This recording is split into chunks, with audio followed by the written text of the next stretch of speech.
Hi, and welcome to the least squares estimation lecture as part of the regression course in the data science specialization.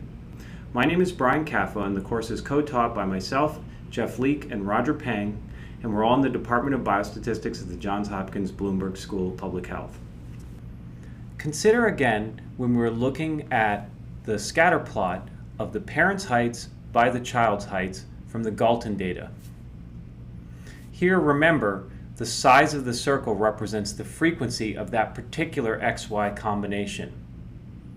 We'd like to use the parent's heights to explain the child's height, and we're going to do it using linear regression. We're going to use our notation that we developed in our last lecture. So let's let yi be the ith child's height and xi be the ith's parent's height. Now we want to find the best line, where we want the line to look like child's height is an intercept, which let's label beta naught, plus the parent's height times a slope, which we're going to label beta 1. So beta naught and beta 1 are parameters that we would like to know that we don't know. Well, we need a criteria for the term best. We need to figure out what we mean by the best line that fits the data. Well, one criteria is the famous least squares criteria. And the basic gist of the equation is we want to minimize the sum of the squared vertical distances between the data points, the heights of the data points, the child's heights, and the points on the line, on the fitted line. And we can write this as summation yi, the child's heights, minus beta naught plus beta 1 xi, where that particular parent's heights would put them on the fitted line. We'll go through this a lot, and hopefully you'll get the hang of it. And then later on at the end of the lecture, I'll actually show you the math of how we can come up with a solution for those that are interested. Let's talk about what our equations mean with a picture. Here's a data set.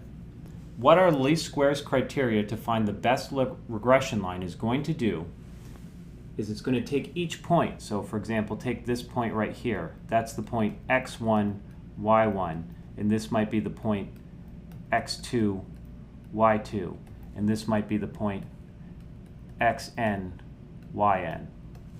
It's going to take all these points and fit a line through the data. Let's draw our line right here. It's going to fit a line through the data. And the way it's going to pick this line is it's going to take, for example, our x1, y1 point. It's going to calculate that distance. And that distance is y1, the height, that height, minus the point on the line. So this line, let's assume, has intercept beta naught. So beta naught is the height along the vertical axis, has intercept beta naught and slope beta 1. So that's the line that we're interested in. So this point right there is beta naught plus beta 1 x1. This distance then is subtracting the two, and because that can be either positive or negative, it would be negative in this case. We square it, and then we do that for every point on the line and add them up. So each point on the line contributes equally to the error between the line and the fitted points. Then we try to minimize that error, and that's what the least squares criteria is doing for us. So let's discuss what the answer is when you perform this model fit. So just to reiterate, we want the line y equal to beta naught plus beta 1x, and we're going to fit it through a scatter plot of points xi, yi, where yi is the outcome. We put little hats over beta naught and beta 1 to indicate the estimated values. The solution works out to be beta 1 hat is the correlation between y and x times the standard deviation of y divided by the standard deviation of x. The estimated intercept, beta naught hat, is y bar minus beta 1 hat times x bar. So let's go through a couple of consequences of this being the result. First of all, beta 1 hat has the units of y divided by the units of x. That's its units. So we can see this because the correlation is a unitless quantity. Standard deviation of y has the units of y, and standard deviation of x has the units of x. So because the slope of a line is change in y divided by change in x, it has to have units of y divided by units of x units. Another important point is that the line always passes through the point x bar, y bar. We can see that from the equation for the intercept.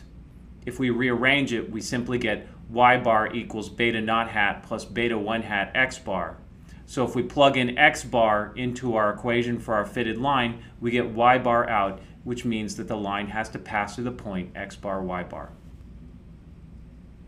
If we reverse the role of y and x and treat x as the outcome and y as the predictor, then we simply get the answer that the slope of this line is the correlation times the standard deviation of x divided by the standard deviation of y. So you get a different answer, of course, when you fit x as the outcome and y as the predictor than if you fit y as the outcome and x as the predictor. The slope is the same if you were to center the data first. In other words, take each xi and subtract off its average, take each yi and subtract off its average, so that now the origin is exactly the mean of the data. And if you were to do regression forcing the line through the origin, you get the same answer. I would also note that if you normalize the data, don't just center it, but center it and scale it, the slope is exactly the correlation, because the standard deviation of the x variable is 1, the standard deviation of the y variable is 1, and so we can see just from the correlation, just from the equation for the slope, that it will just be the correlation.